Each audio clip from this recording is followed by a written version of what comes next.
Shalom, brothers and sisters. Peace to the fam out there. Once again, Shabar Judah ben Israel, bringing you another lesson. That's right, concerning Solid Foundation Israelite Academy. That's Solid Foundation Israelite Academy. Please support the ministry. Subscribe, brothers and sisters, if you will. And also, please support S.F.I.A, Solid Foundation International Ministries. Now, we want to give double honors to the elders. We want to give salutations to the Akim, the brothers, and overall, we want to give all praises and glorification and due honor and adulation to Yahweh, Bahashem, Yahweh Shai. Yahweh, who the world notifies as God, and Yahweh Shai, who the world notifies as Jesus the Christ. So, a lot of people asking this question. A lot of people want to know, simply bring some pictures out. Why in Genesis the 25th chapter did Jacob come out grabbing Esau's heel? I'm going to explain this, brothers and sisters, and I'm going to do this in a nick of time. Why did Jacob, concerning Genesis 25th chapter, why did he come out of the womb of his mother grabbing his twins brother's heel? Now, these wasn't identical twins, they was fraternal twins, okay? And I'm going to explain why Jacob simply came out, okay, of the his mother's womb holding Esau's heel. I'm going to go over this right here. So I will be showing you right here, this part, why Jacob came out holding, once again, his brother's Esau's heel.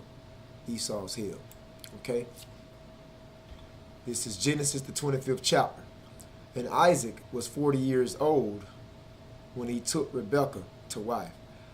So as you can see right here, Isaac was 40 years old when he took Rebekah to wife, the daughter of Bethuel the Syrian, of Padan Aram, the sister to Laban the Syrian, or some may say Laban the Syrian. Genesis 25:1. And Isaac entreated the Lord Yahweh for his wife, because she was barren. So Isaac went and prayed to the Heavenly Father on the behalf of his wife, because she was unable to conceive children. Okay, she was unable to have children. And the Lord Yahweh was entreated of him, and Rebekah, his wife, conceived. So after Isaac went and interceded on the behalf of his wife, Rebekah, Yahweh, the Heavenly Father, heard the prayers of Isaac and accepted them, and afterwards opened the womb of Rebekah, okay, enabling his wife to conceive. Okay, Genesis 25:22. And the children struggled together within her, because Rebekah was pregnant with twins, and which was Esau and Jacob, right? Esau and Jacob. All right, brothers and sisters, she was pregnant with twins, but they wasn't identical, they was fraternal. All right? And Genesis 25:22, and the children struggled together within her, and she said, if it be so, why am I thus? Now, these children struggled together within the womb of Rebekah. Why did these children struggle together within the womb of Rebekah? Because it was set up from the foundation. And what I mean by the foundation, from the beginning, these children, it was set up that one would hate the other. One would greatly despise the other. One would be the other's enemy. And you're going to come to find out that this is Esau, the progenitor of the so-called white race, or some may say Europeans. He is the forefather of the so-called white man, white woman, and white children. And he would be the wicked one in the earth. Okay, he would be that wicked vessel, brothers and sisters. Okay, so that's why they simply were struggling within the womb of their mother Rebecca, because the, the, the children didn't like each other. It was set up that the Most High appointed this to be, that the children wouldn't like each other. And that's why the so-called white man do the so-called blacks and Hispanics the way he do them today. So the children struggled together within her, and she said, if it be so, why am I thus? Rebecca said, I don't know what's the hell going on in my womb. What's the hell going on, basically? And she went and inquired of the Lord. So she went to pray to Yahweh about the issue, about her children struggling within her womb. Now, when it said they struggled together, basically what they was doing, they was fighting. Genesis 25:23. And Yahweh said unto her, 2 nations are in thy womb, and 2 manner of people shall be separated from thy bowels, and the one people shall be stronger than the other people, and the elder shall serve the younger. Esau being the eldest child, he was set up to serve the younger. But you're going to come along to find out that he didn't serve the younger. He made the younger serve him. But anyways, I'm trying to get to the point. Genesis 25:24. And when her days to be delivered was fulfilled, behold, there was twins in her womb. So these wasn't identical twins, they was fraternal twins. There was twins in the womb of Rebecca. She was pregnant with twins. Okay, Esau and Jacob. As you can see right there, Esau and Jacob. As you can see right there, brothers and sisters. So, yeah, she was pregnant with twins. Genesis 25:25. And the first came out red all over like a hairy garment, and they called his name Esau, brothers and sisters. Now, the reason why the first, which is the eldest, came out red, this is Esau. He came out the womb red because he came out with very little melanin. As you can see right here, he didn't have excessive amounts of melanin or melanocytes within his flesh. So he came out red, meaning that he came out with his blood showing forth through his skin. You're going to find out that Jacob didn't come out this way. So, yeah, Esau came out red all over like a hairy garment. He was also hairy. He was really hairy. He was really hairy. Okay, he was even hairier than this depiction. He was a lot hairier than that. He was a lot hairier than this that you see. He was like an animal that came out with hair all over him, like a hairy garment. And they called his name Esau, which in the Hebrew I believe is Ishwa, Ishwa, I believe. And they have Esau right here, but it's Ishwa, I believe, or Asha, which means wasted away is he. Now, the child wasn't wasted away when he came out. Simply, the melanin that he contained was wasted away. He didn't have melanin like his brother Jacob. Therefore, he didn't have enough of melanocytes within his flesh, and therefore the melanocytes within his flesh was wasted away. And they called his name Esau, which means that, wasted away is he. Okay, now this is what we want to pay close attention to, brothers and sisters. Okay, the question is, why did Jacob take hold of Esau's heel? All right, here's the breakdown. Okay, here's the main part of this lesson. Let's get it. Let's get into it. Genesis 25:26. And after that came his brother out. So we see that Rebekah gave birth to these boys. Now, Esau, the first, came out red, which was Esau. And I'm going to show you this illustration here. The first came out red right here. As you can see, Esau came out. This is the womb right here, brothers and sisters. I don't know if you can see this little thingy right here. This little thingy right here is the womb of Rebekah. And actually, this is Esau and Jacob that's coming out the womb. They are coming out the womb. And this is their father Isaac. So, Esau came out first. We know that, which is right here. Jacob came out secondly. Jacob being the youngest, Esau being the eldest. Isaac being their father, and Rebekah, right here, which you see her womb, is their mother. So, Genesis 25:26. And after came his brother out, and his hand took hold of Esau's heel, and his name was called Jacob, and Isaac was 80 years old when she buried them. A score in the Bible was 20, so 2, 4, 6. Isaac was 60 years old when Rebekah, his wife, gave birth to these children. So we know that Esau came out first because it says it right here. And we know that secondly, then came his brother out and took hold of his heel, which was named Jacob. It says it right here. But what is the significance behind the story? Why did Jacob take hold of Esau's heel? I'm going to tell you because this is prophetic. This was actually prophesied in Genesis, the 3rd chapter. I'm going to show you what I'm talking about. Genesis 3 and 13. And Yahweh, power, said unto the woman, which is Eve, what is that thou hast done? And the woman said, the serpent beguiled me, and I did eat. So we know this is on the account of the fall of man through the serpent that beguiled Eve. So Yahweh asked the question.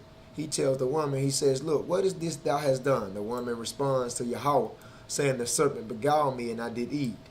Right?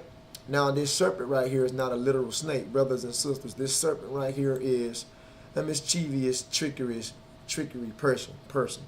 And that happens to be the so-called white man today. With his flattery, with his fabrication, with his deceit, his lies, his false philosophies. That's the serpent, the so-called white race. They are serpent children. All right, if you don't know that, you can go back and you can look into before the so-called Jews, the people who call themselves Jewish today. You can go back and look that before they settled in the land and set Israel up as a state, when they was dwelling between the Black and Caspian Seas, the so-called white race, the Europeans, called themselves serpent children. So that's who they are right here. Genesis 3 and 14. And the Lord Yahweh, power, said unto the serpent, because thou hast done this, thou art cursed above all cattle, and above every beast of the field. And upon thy belly shalt thou go, and thus shalt thou eat all the days of thy life. So, meaning that he brought the so-called white race down at a low state, but eventually they came back in power. All right, but let's break down Genesis 3 and 15 because this is the main focus here. It says, and I will put enmity between thee and the woman. Okay, now it says, and between thy seed and her seed, it shall bruise thy head, and thou shalt bruise his heel. So we know that the Most High said that on the behalf of this serpent that beguiled Eve, the Most High said he would put enmity between thee and the woman. Now, enmity, what is enmity? Enmity is in the Hebrew. Strong's H342. Ava. Ava. Ava, H342. That H is for Hebrew. You look in the Hebrew dictionary 342 and it says Ava, enmity. It means hatred, brothers and sisters. So the Most High was basically saying here in Genesis 3 and 15 that he was going to do what? He was going to put great hatred, all right, between thee. Who is the thee? The serpent. That's the thee, the serpent right here. That's the thee, the serpent. So he said that he would put great enmity, great hatred between the serpent and the woman. Now, who was the woman? Now, this woman is not a literal woman. This woman right here is in reference to Israel because Eve, brothers and sisters, in the beginning of time, little do brothers and sisters know that the nation of Israel came from Eve. Came from Eve, brothers and sisters. All right. So the woman, he said that he would put great hatred between the serpent and the woman, and between thy seed and her seed. Brothers and sisters, women do not carry seed. All right. The man is the one that carries the seed. Men are the ones that carries the seed. A woman nourishes the seed. She nurtures the seed, but she doesn't carry seed. A woman carries what you would call eggs in her ovaries. Okay, the woman fertilizes the seed. Okay, a woman is in reference to soil. A woman is the soil of the earth. She fertilizes the seed that's being planted. So a woman having seed here, this is not talking about a literal woman. because it said that great hatred would be put between the serpent and the woman. But what it says, between the serpent seed and her seed, woman don't carry seed. So you must realize that this woman is talking about Israel that would come later on down the line. Israel that will soon come to be the holy nation. It would be great hatred between this serpent, meaning that this serpent, which is the so-called white man, white woman, the white children, the white race. Better yet, Esau and Jacob. All right. Let me get you another one. Esau and Jacob. It would be great hatred between these two. Esau being the serpent and the woman being Jacob. I'm going to show you those of you that may not consider Jacob as being personified as the woman. I'm going to show you this. All right. So that's what it's talking about. And it says that I'm going to show you this. Just hold your horses. It says, it shall bruise thy head and thou shalt bruise his heel. Meaning that the serpent right here, the serpent, that the Most High put great hatred between the serpent and the woman, which would be Israel. Meaning that that serpent shall bruise the head of Israel and thou shalt bruise his heel. Meaning that Israel was going to bruise the serpent's heel. Now, this was prophecy because this is talking about Yahweh, brothers and sisters, who they call Jesus Christ. This was prophecy. Now, Genesis 3 and 15 is partially taking place. This is partially taking place. Okay, this is not fully taking place yet. Half of this have taken place. And what I mean by that is the woman head being bruised. Okay, that have taken place. The woman head was bruised, brothers and sisters, when the head, meaning the head tribe of the nation of Israel, brothers and sisters. I'm just showing you the head tribe of the nation of Israel. The head tribe of the nation of Israel is Judah. This is the head tribe. Okay, so when you speak about the 12 tribes of Israel, the head would be the tribe of Judah. He's the head tribe. Okay, this is the tribe that the so-called African Americans, or some may classify them as American Negroes.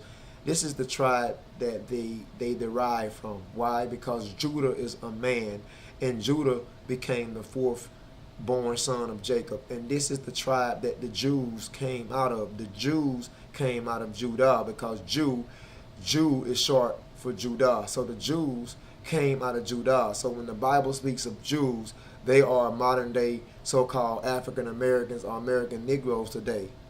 We are the real Jews. In Christ, Yahweh Hamashiach came from this tribe as well, so that would make him an American Negro. And keep in mind that Judah is the head tribe of all the 11 other tribes. So it's 12 tribes in all, with Judah being the head tribe. And that head was bruised. The Jews was bruised by this serpent. Okay? That's what it means. The serpent, it shall bruise thy head. Because that head tribe of the 12 of Israel, Judah, was bruised. What does that mean? Meaning that who came out of Judah? Yahweh Shai, and he was bruised by the Romans. Now the Roman soldiers was Esau. Romans are the descendants of Esau, brothers and sisters. Okay, and we'll show you that the Roman Empire were the children of Esau. They are the descendants of Esau, and they are the one that bruised the head. They are the one that bruised the tribe of Judah. They are the one that took the tribe of Judah in captivity. Also, 70 AD, the Romans sacked Jerusalem and burnt Jerusalem down and slaughtered thousands of Jews. Okay, including, we cannot forget Yahweh Shai, who the Romans crucified. So they basically bruised the head tribe of the 12, which is Judah, and that goes back to that serpent. That goes back to that great hatred that was between the serpent and the woman being Israel. And I'm going to show you the woman is Israel. Okay? So that woman head was bruised, brothers and sisters. Those of you that don't believe the woman is Israel, I'm going to show you this, brothers and sisters. Revelation 12 and 1. And there appeared a great wonder in heaven, a woman clothed with the sun and the moon. Meaning that this is the Israelites, and the personification as the woman that was clothed with great wisdom and knowledge. Okay, under her feet, and upon her head a crown of 12 stars. So this woman had upon her head a crown of 12 stars. That woman is in comparison to the Israelites, the nation of Israel, okay? That's who the woman is. And I'm just showing you a precept on the behalf of Genesis chapter 3 about great hatred being between the serpent and the woman. I will give you another one, brothers and sisters, if you don't believe that the woman is Israel. I will give you another one. One more precept. We're going into, let's take a look at Jeremiah 6 and 2. Jeremiah 6 and 2 says, I have likened the daughter of Zion. Now, who is the daughter of Zion? The Israelites. Okay, to a comely and delicate what? Woman. So, the nation of Israel is personified as a woman. Okay? And when you go back to Genesis 3 and 15, that's the great hatred between the serpent and the woman. There would be great hatred between Esau and Israel. Okay? There would be great hatred between Esau and Israel. Esau's name was changed to Edom, and Jacob's name was changed to Israel. It would be great hatred between these two. And we're showing you the prophecy right here in Genesis 3:15. We also know that when it says the serpent bruised the head of Israel, that's when they crucify Yahushua. This is St. John 19:32.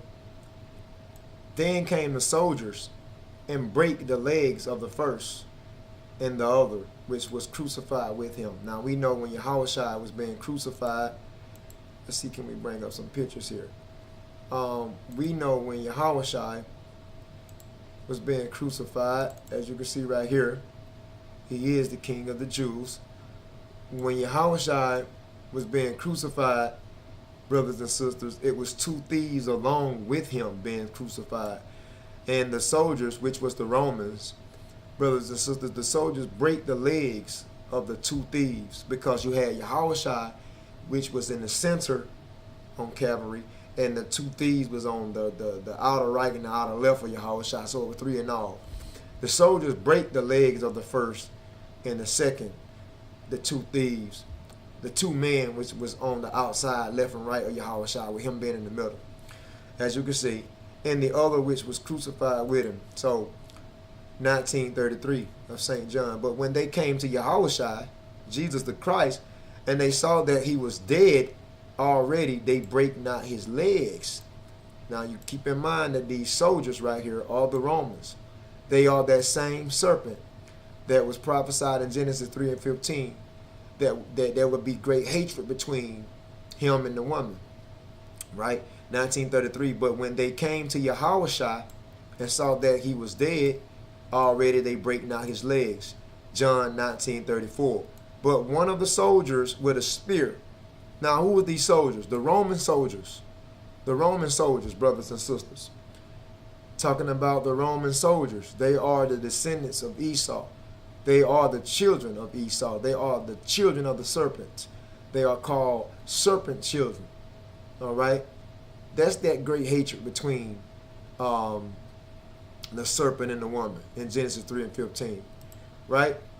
One of the soldiers, which was who? One of the soldiers that killed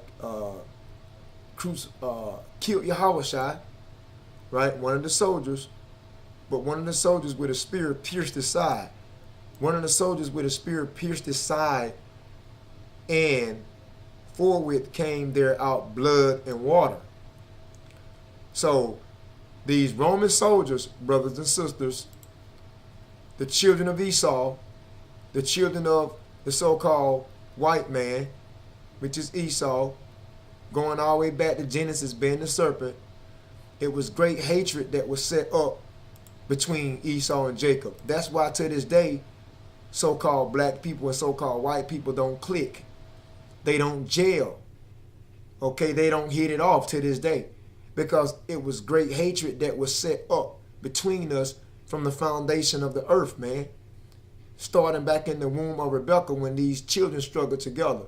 So that's why white people and so-called black people being Israelites, the so-called blacks, Hispanics, and Native Americans being Israelites, and the so-called white people being Frenchman, Dutchman, Polish, German, whatever you want to call it.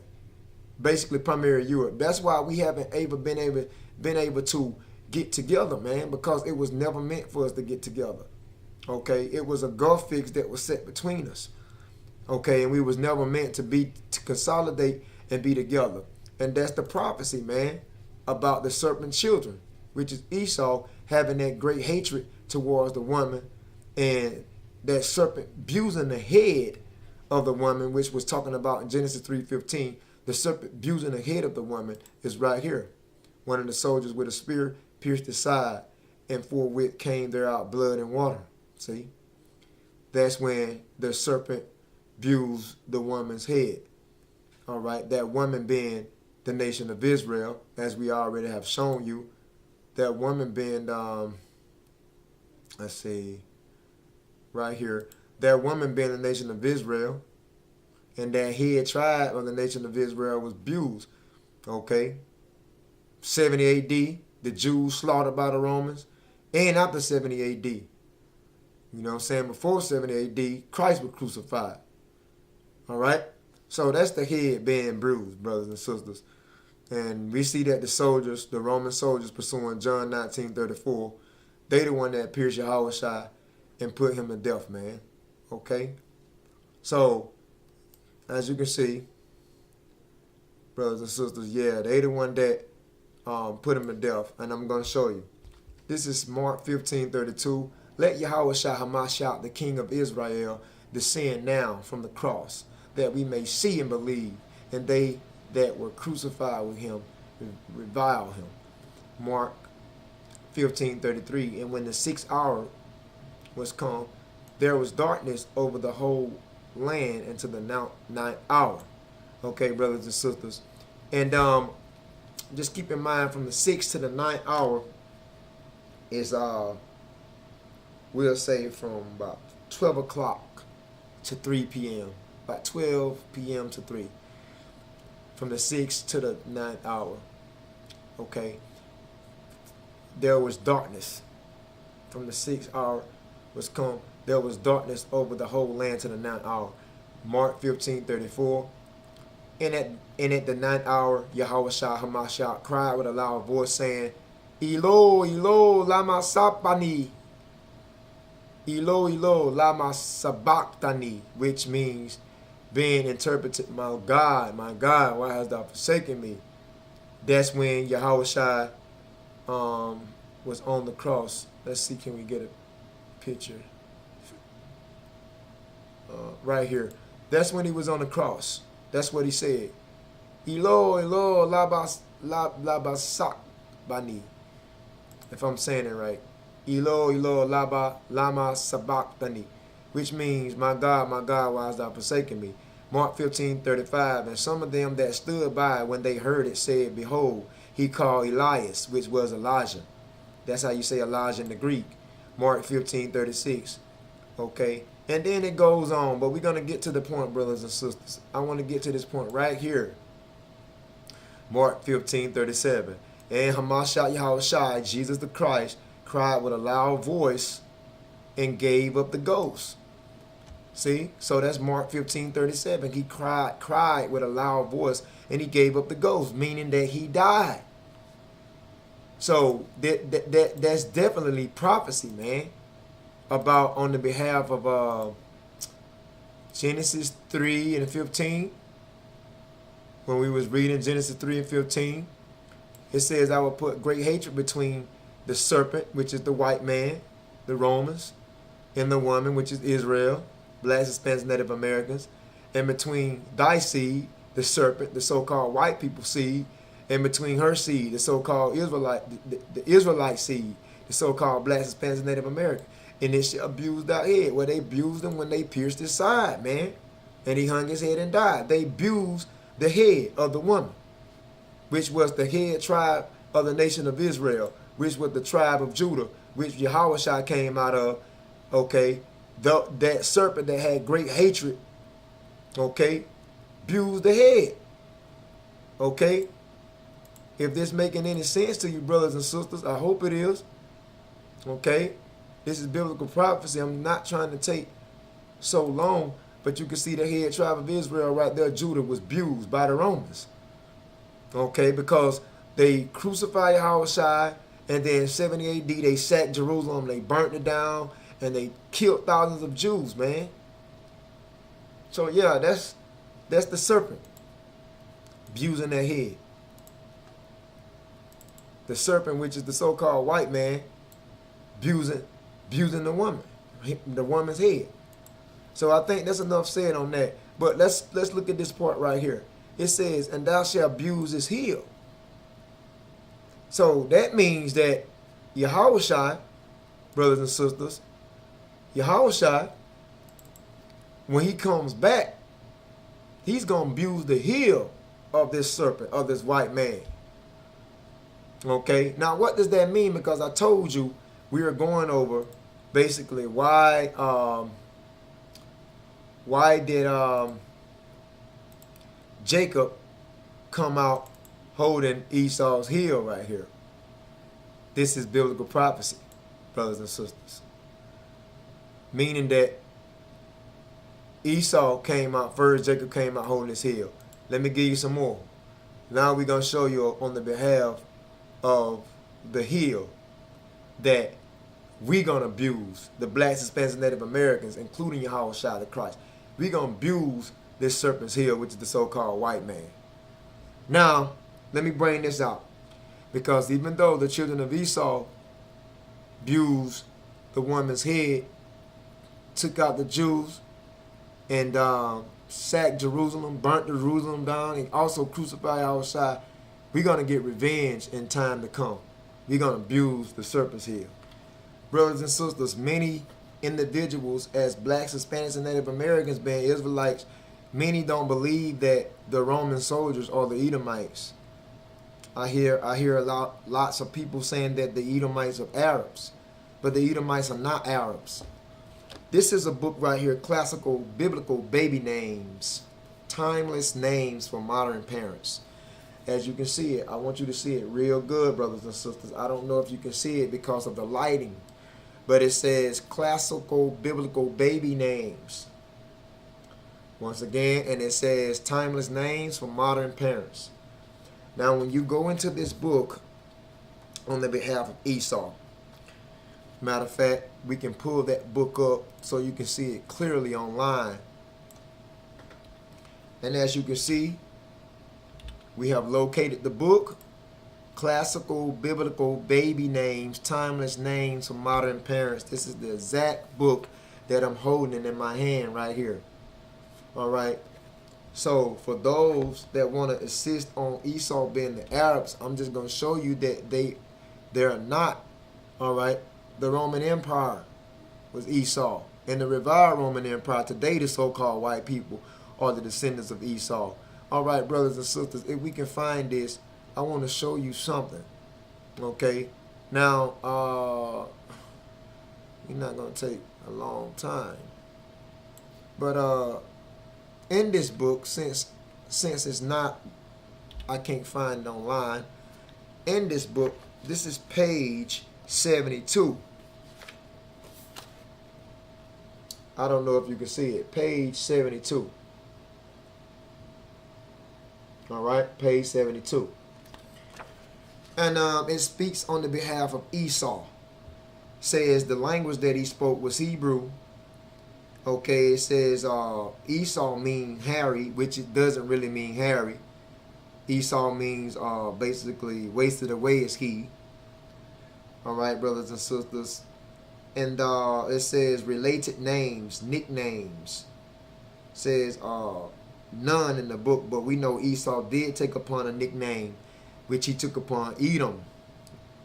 Edom in the Hebrew, which is Adawam, which means red man, red. So now it says the background story. This is page 72.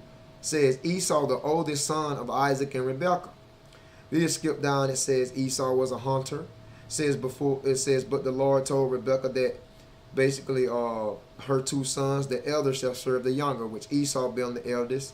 He didn't serve the younger. He made the younger serve him. And that's why blacks, Hispanics, and Native Americans, you still slaves under this serpent. You still slaves under the white man Esau.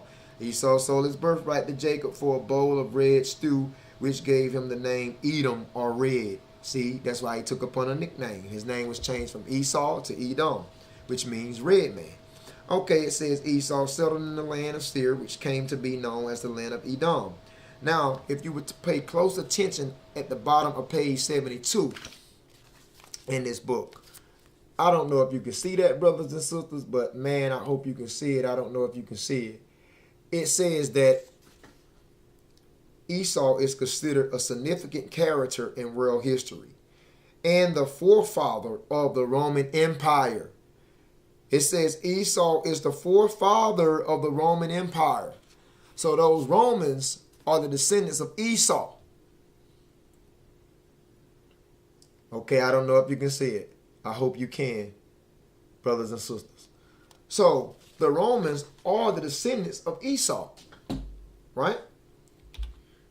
And I wanted to bring that out so you can have a clear understanding on the behalf of the prophecy of Genesis 3 and 15, that serpent, that the Most High put great hatred between him and the woman. All right, we don't explain that. So let's go right here. And it says that the woman in the end, which is Israel, Judah being the head tribe, which Christ came out of, we're going to abuse this serpent's heel in the end. Now, I'm going to show you prophecies concerning this. Okay, here's one I pulled up. Esau, forefather of the Roman Empire and Europeans. See? The Bible explains the name Edom with no mention of red rock. It refers to the Edomites as the descendants of Esau. In the book of Genesis mentions red. And you can read on. So it tells you right there. Okay? Esau, the forefather of the Roman Empire and the Europeans. Okay? This is in the apocryphal books. All right? And I'm going to show you what I'm talking about. The 14 books that were subtracted from the King James 1611 edition, they was extracted from the King James 1611 edition during the 18th century by the Roman Catholic Protestants. They took these books out of the King James 1611 edition for many various reasons. To keep the truth hidden from blacks, Hispanics, and Native Americans. These books was once part of the King James 1611 edition Bible. All right, we're gonna read 2nd Ezra chapter 6. Okay, we're gonna start with verse 8. But before we go into there, brothers and sisters, I want to show you that the apocryphal, you can see it right here. It says the apocryphal, right, was part of the 1611 edition, and it was subtracted. It was taken out around the early 18th century by the Catholic Protestants. They considered these books to be non-canonical. So once again, we are in the apocryphal books. One of the books is 2nd Ezra. Okay, 2nd Ezra chapter 6 verse 8. Okay, 2nd Ezra chapter 6 verse 8. We're going to go and get into it. And he said unto me, from Abraham unto Isaac. I don't know if you can see it. Let's scoot it over. And he said unto me, okay, the 2nd Ezra chapter 6 verse 8. He said unto me, from Abraham unto Isaac. When Jacob and Esau was born of him, Jacob's hands held first of the heel of Esau. So Jacob's hand held first of the heel of Esau, right? We saw that in Genesis the 25th chapter. Brothers and sisters, did we not? We saw that in Genesis the 25th chapter. We went in Genesis the 25th chapter. Genesis the 25th chapter. Let me pull it back up. Genesis 25:26. And after that came his brother out, and his hand took hold of Esau's heel. And his name was called Jacob. And Isaac was 80 years old when she bare them. So you can see right there, his hand took hold of what? Esau's heel, brothers and sisters. Basically when Esau and Jacob was being born, Esau came out first, and Jacob came out holding on the heel of Esau, as you can see right here. So now let's go back into 2nd Ezra, chapter 6, verse 8. It says, and he said unto me, from Abraham unto Isaac, when Jacob and Esau was born of him, Jacob's hand held first the heel of Esau. Okay, this is 2nd Ezra 6, verse 9. For Esau is the end of the world, and Jacob is the beginning of it that followed. Now Jacob is, when it's speaking of Jacob, it's speaking of Israel. Keep in mind, when it's speaking of Jacob, brothers and sisters, it's speaking of the 12 tribes, blacks, Hispanics, and Native Americans. That's what it's speaking of. So it says that for Esau is the end of the world, but what? It says Jacob is the beginning of it that followed. This is 2nd Ezra, okay, 6, verse 10. The hand of a man is betwixt the heel. The hand of a man is betwixt the heel and the hand. Right? So, the hand of a man is betwixt the heel. Now, when it says in 2nd Ezra 6 and 9, for Esau is the end of the world, brothers and sisters, I'm going to break this down to you to show you why Jacob came out holding the heel of Esau. Why this took place. Right? Now, keep in mind how Esau and Jacob look, brothers and sisters. Sort of similar like this. Why did Jacob come out holding the hand of Esau? I mean, the heel of Esau. We seen right here in 2nd Ezra 6 and 9. For Esau is the end of the world, and Jacob is the beginning of it that follows. So you can see right there, brothers and sisters, this is a view of anatomy dealing with the human body. And I just want you to see something. What is the end of a man? What is the end of a man? Matter of fact, let me save this image because I'm going to go into it. Okay, I'm going to edit this image and I'm going to analyze it and break it down, brothers and sisters, so you can see that this is not a joke. This is not a game. So I am in paint right now and I have my paintbrush. What is the end of a man? The end of a man is his heel right here, brothers and sisters. That's his heel, right? That's the end of a man, his heel. That's why I stated that, brothers and sisters. If you didn't know, in 2nd Ezra 6 and 9, for Esau is the end of the world. The heel, brothers and sisters, symbolize the end of a person. Okay? And this is very significant because it was said in Genesis, keep in mind that it was said in Genesis 3 and 15 that eventually that woman, which is Israel right here, that woman will end up abusing the serpent's heel. Now, once again, the heel, brothers and sisters, is at the end of a person. No matter if it's man, woman, or child, the heel is the end of a person. Okay, the head is the beginning. So that's what it's talking about. For Esau is the end of the world, meaning that Esau, basically the so-called white man, would be the last to rule in the earth. He would be the end of time, which is the heel, the end of a person, brothers and sisters. Okay, now to get further understanding on this, we know that the woman will come and will abuse the heel. But the abusing of the heel process, Genesis 3 and 15, right here when it says, and thou shalt abuse his heel, that haven't took place yet, brothers and sisters. That's partial. It haven't took place yet. Okay, we're going to show you why. This is Revelation 1 and 7. Behold, he cometh with clouds. Now, who is this talking about when it said, behold, he cometh with clouds? This is talking about Yahweh Shai. All right. So it says, behold, he cometh with clouds, meaning the chariots.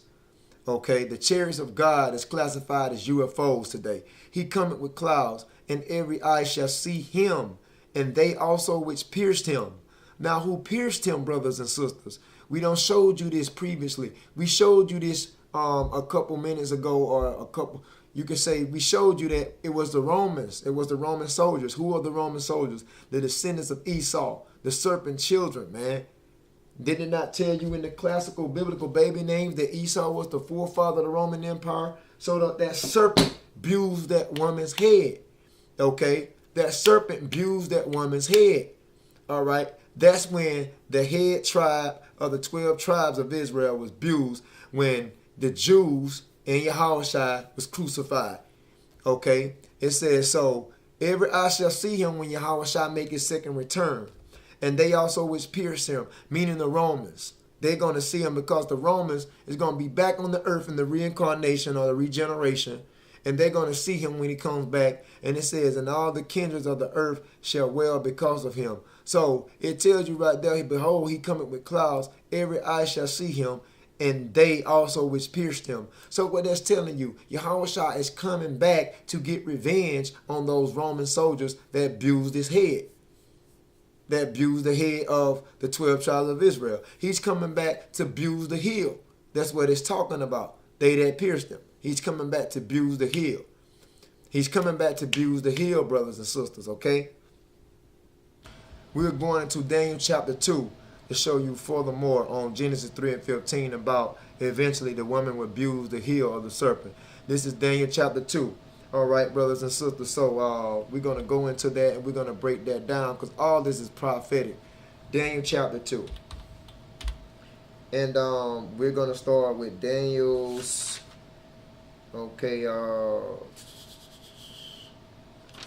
Daniel's chapter 2. And we'll read right here. In the second year of the reign of Nebuchadnezzar, some call him Nebuchadnezzar. In the second reign of Nebuchadnezzar, Nebuchadnezzar dreamed dreams. He dreamed dreams, wherewith his spirit was troubled, and his sleep brake from him. Now, what dream did Nebuchadnezzar dream? Nebuchadnezzar being the king of Babylon. What dream did he dream? This is the dream he dreamed. He dreamed of this giant statue sitting upon the earth that had a golden head, had silver arms, as you can see right here, and silver torso, and it had thighs of brass, and it had legs of iron, and down here it had toes of iron and clay. And it was also a rock that came and smote this image. That's the dream that Nebuchadnezzar had, brothers and sisters. And I'm going to show you furthermore about this dream. Now, let's get straight into it. All right, so let's go to Daniel 2 and 28. Because Daniel is the one that interpreted Nebuchadnezzar's dream. All right, and it says, but there is a God in heaven that revealeth secrets and make known to the king Nebuchadnezzar what shall be in the latter days. The latter days. Now, what is the latter days? What shall be in the latter days? The latter days is at the end. Now, what is the end of a man? His heel. Keep that in mind. At the latter days, it says latter days. Thy dream and the visions of thy head upon thy bed are these.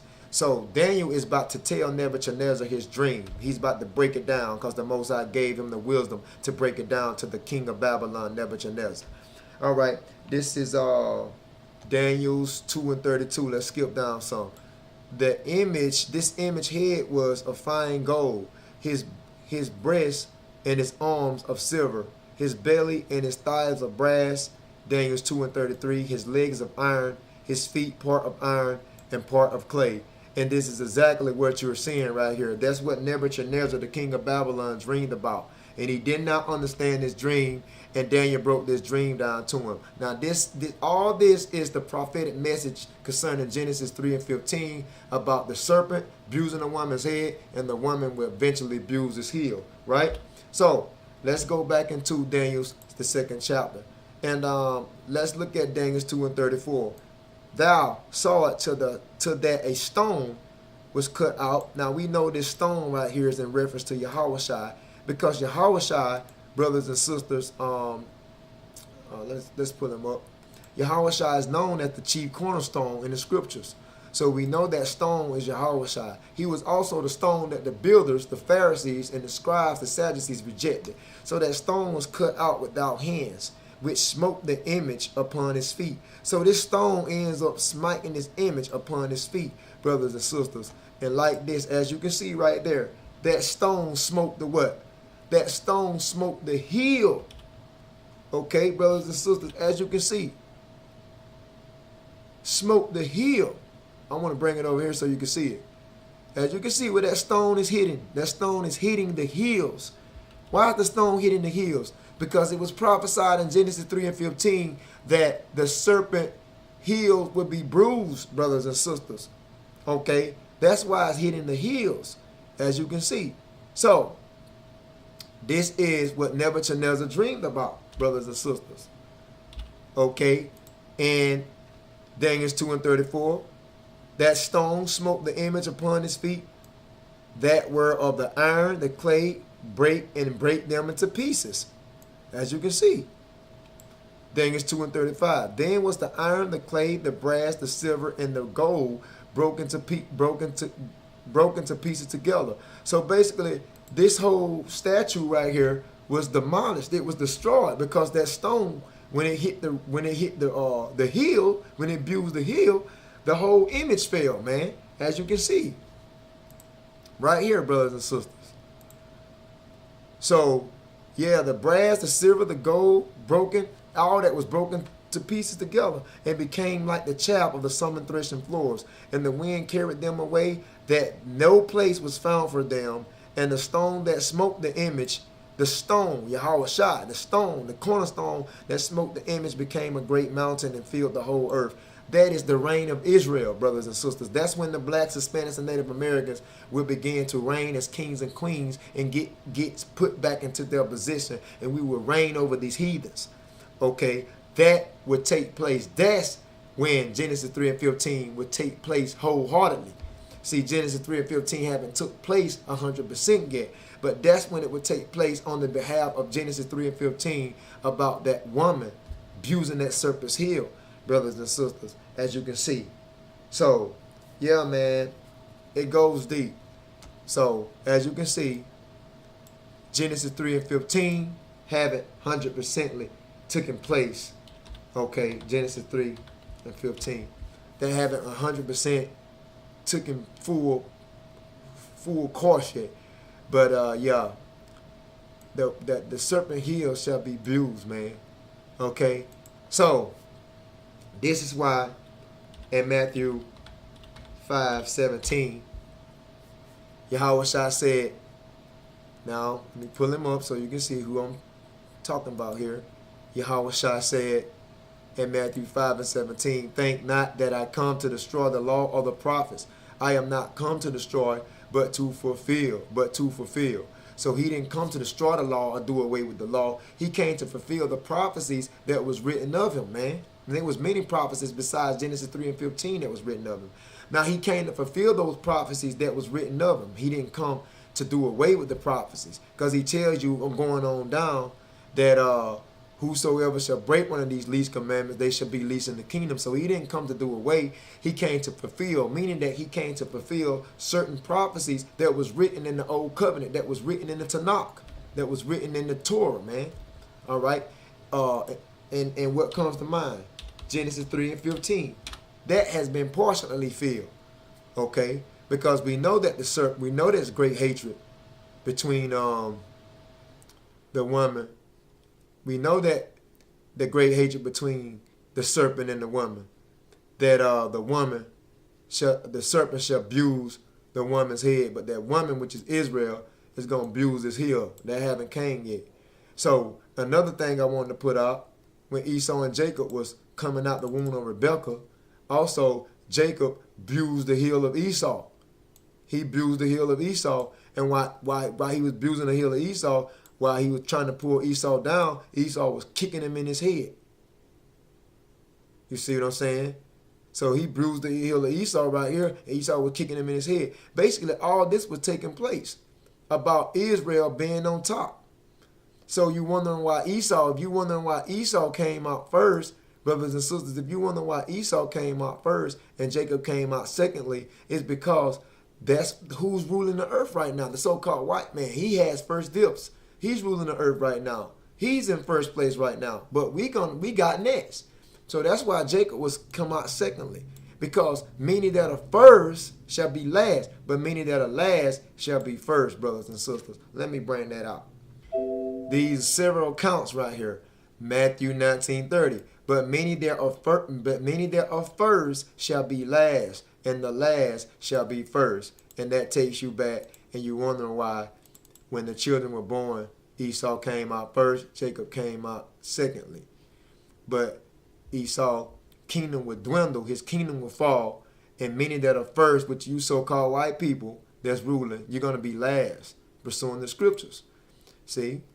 Right here, Mark 9:35. He sat down and called the 12 and said unto them, if any man desire to be first, the same shall be last of all, and the servant of all. So if any man desire to be first, just know that you're going to be last in the end. So that's why that happened that way.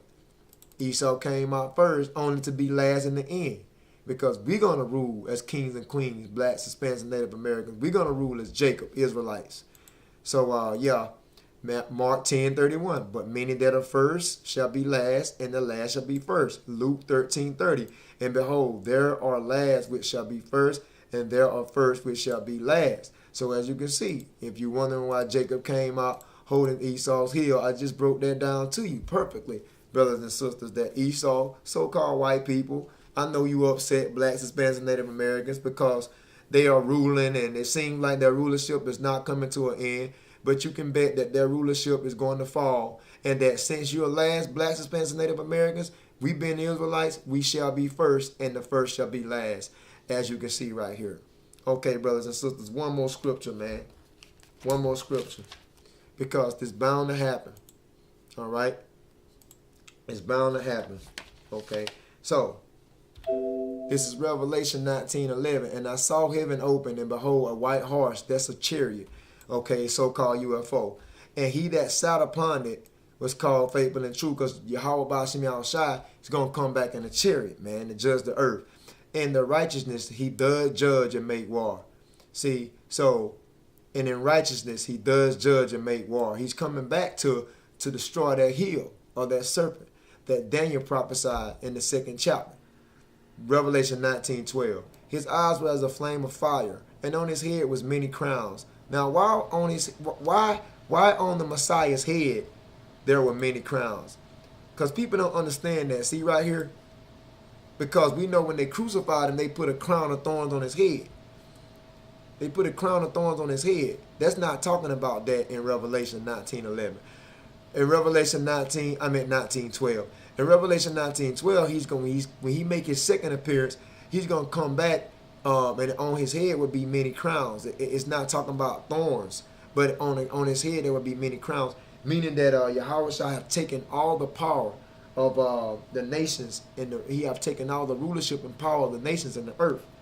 Okay, he have taken all the powers and the rulership of the nations in the earth, and that's destroying that heel, including the so-called white man. And he had a name written that no man knew, but he himself. So as you can see right here, we already talked about that in Daniel chapter 2. Okay, Nebuchadnezzar dreamed this dream, brothers and sisters. In Daniel chapter 2, Daniel described the dream and told Nebuchadnezzar that he was the head of gold, that his empire was going to fall, and basically that silver right there represents the Persians. Their empire fell. That brass represents the Greeks. Their empire fell, because that's when the so-called white man first started ruling, which was Alexander the Great. He was the first Edomite king to rule Greece for 12 years. And then that's when the white man came in power right here. That's when he came in power right here during the Grecian era. And then the Greeks, and from the Romans, that's the legs. Okay, one leg represents the Western Roman, the Eastern Roman Empire. One leg represents the Western Roman Empire. And the Roman Empire fell in 193 AD. And then America came back in power as the revived Roman Empire. So this is America down here. And what's going to happen to America? It's going to be smitten by this rock. And therefore, that's Genesis 3:15, the serpent's heel. Because you got to understand, the white man, this is the white man rulership. From the brass is the Greeks, the iron is the Romans, and down here is the revived Roman Empire, which is America. So from the brass, from the waist on down is the white man rulership. But from the waist on up, the silver was the Medo-Persian Empire, and the gold was the Babylonians. So we're talking about the end of the white man. Greeks, from the Romans down to the revived Roman Empire. This is the end. This is where the white man ruling at in the end of time, which is going to get his heel destroyed by that rock. And that's going all the way back to Genesis 3 and 15, brothers and sisters. Genesis 3 and 15. So, like I say, this is haven't 100% taken place yet, but it will. So we'll read it one more time, and I will put enmity, meaning hatred, between thee, who? The serpent, which is the so-called white man. Between thee and the woman, Israel, blacks, Hispanics, and Native Americans. Between the white people and the blacks and Hispanics, it would be great hatred. That's all this saying, right? And that's why I told you that Esau and Jacob were struggling within the womb of their mother, because they did the most. I set them up from the beginning to hate each other. Okay, so that's the enmity between the serpent, thee, and the woman, Israel, and between thy seed, between the so-called white man seed, and between the blacks, Hispanic seed. But the white man, so-called white man, shall abuse the head of the nation of Israel, which the Romans crucified Christ, and they also still is mistreating us, blacks and Hispanics. But in the end, thou shalt abuse his heel. Okay, and let me show you this one. Romans 16:20. And the God of peace shall abuse Satan under your feet. See, the God of peace shall abuse Satan under your feet shortly. So Satan, which is the adversary, which is the father of the so-called white man, and including his children, the so-called white man, they're going to be abused shortly. See? They're going to be abused shortly, as you can see, brothers and sisters. So this is soon to happen. Okay? Genesis 3 and 15. Isaiah 53 and 10. Yet it pleased Yahweh to abuse him. See? He had put him to grief. When thou shalt make his soul an offering for sin, he shall see his seed. And he shall prolong his days, and the pleasure of Yahweh shall prosper in his hand. So it pleased Yahweh, the Heavenly Father, for his son to be abused, for the head to be abused by this serpent, pursuing Genesis 3 and 15. As you can see, brothers and sisters. But just keep in mind that pursuing Romans 16:20, that we're going to get the time to abuse these Edomites. See? So Satan under your foot shall be abused shortly. And that's going back to Genesis 3 and 15. That he put great hatred between the white man, which is Esau, and he put great hatred between the woman, which is Jacob, which is Israel. So it was great hatred that was set up between these children. Okay? Great hatred that was set up between these children. Okay? This is Romans chapter 9, verse 10. And not only this, but when Rebekah had also conceived by one, even by our father Isaac. Romans 9 and 11. For the children being not yet born, neither having done any good or evil. That's talking about Esau and Jacob right here, pursuing Romans 9 and 11. These were the children that was in the womb of Rebekah. We brought that out in Genesis the 25th chapter, where it tells you more in Romans the 9th chapter, verse 11.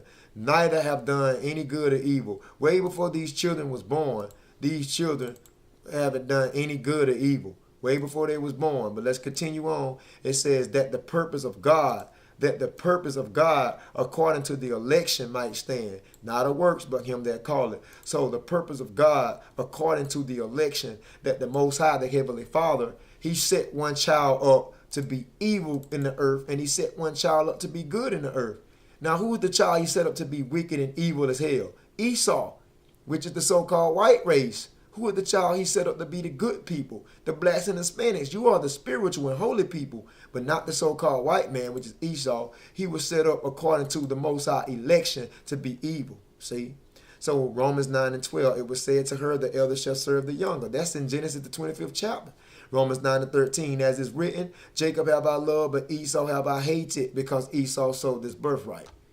Okay, so you can see right there, it was set up for one child to be evil according to the election of the Most High. He elected one of these children to be wicked as hell, and that was Esau.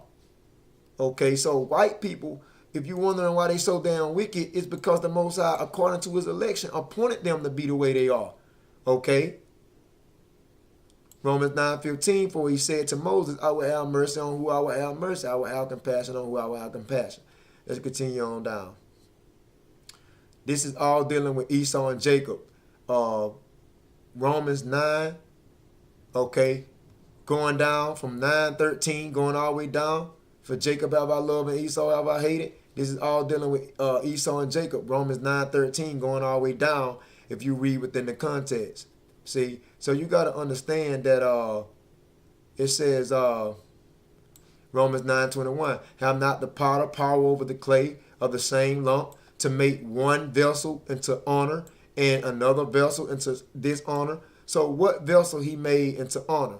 He made Jacob, the children of Israel, blacks, Hispanics, and Native Americans. That's the one he made. The vessels of honor is Jacob. Okay, but pursuant to Romans 9:21, and the vessels of dishonor, who are the vessels of dishonor? The vessel of dishonor is the so-called white man, Esau, which is the progenitor of the white race. You were set up to be evil in the earth. See? So we're not making it up. You were set up to be evil in the earth. Okay? This is Obadiah 1:10. For thy violence against thy brothers Jacob, shame shall cover thee, and thou shalt be cut off forever. See? For the violence against thy brothers Jacob. Because that's all these so-called white folks have done to us, blacks, Hispanics, and Native Americans. Have mistreated us, brutalized us. You know, especially the police department, especially the law enforcement. These so-called white folks shooting up blacks and Hispanics, mistreating us, getting off scot-free. You know, that's the so-called white man, that white supremacy. Okay, that's him. That's Esau and his white supremacy against Jacob, which is the blacks, Hispanics, and Native Americans. Says that for thy violence against thy brother Jacob, man. Okay, shame shall cover thee, and thou shalt be cut off forever, as you can see it, man. Also in Ezekiel 38 chapter. Ezekiel 38 chapter. See? Ezekiel 38:2. Son of man, set thy face. I believe Ezekiel 38. No, not Ezekiel 38. I'm so sorry, brothers and sisters. Ezekiel 35 chapter. Says, see, verse 2. Son of man, set thy face against Seir. Now, who is Seir? Seir is Edom, man. Seir is Edom. When you go into Seir, that's on the behalf of Edom. That's Esau, the so-called white man. When you go into there, you'll see it. Brothers and sisters, it says, set thy face against Seir. Okay? Edom, see? Edom, before the descendants of Esau, the Edomites. That's talking about Esau, right? It says, set thy face against Mount Seir and prophesy against it. Ezekiel 35:3. And saying to it, thus said the Lord Yahweh power, behold, O Mount Seir, I am against thee, and I will stretch out my hand against thee, and I will make thee most desolate. See, it goes on down to say in Ezekiel 35:5, why? Because thou hast had perpetual hatred and hast shedded the blood of the children of Israel by the force of the sword. You so-called white people been killing blacks, Hispanics up by the pounds, by the tons, really. So he said, because thou hast what? Thou hast perpetual hatred and hast shedded the blood of the children of Israel by the force of the sword. In the time of their calamity, in the time of their iniquity had no end. He said that basically the so-called white man, which is Esau, he's going to get paid in full. That's why we going to abuse your heel in the end. Because you has had perpetual hatred. Now, where did that perpetual, pursuing Ezekiel 35:5, where did that perpetual hatred go back to? It goes back to Genesis 3:15, man, when he said he would put enmity between thee and the woman. Meaning that the seed, he would put enmity between the serpent, which is the white man, and the woman, which is the black, Hispanics, and Native Americans. So I hope I was a help to you brothers and sisters on the behalf of Solid Foundation Israelite Academy. Shalom.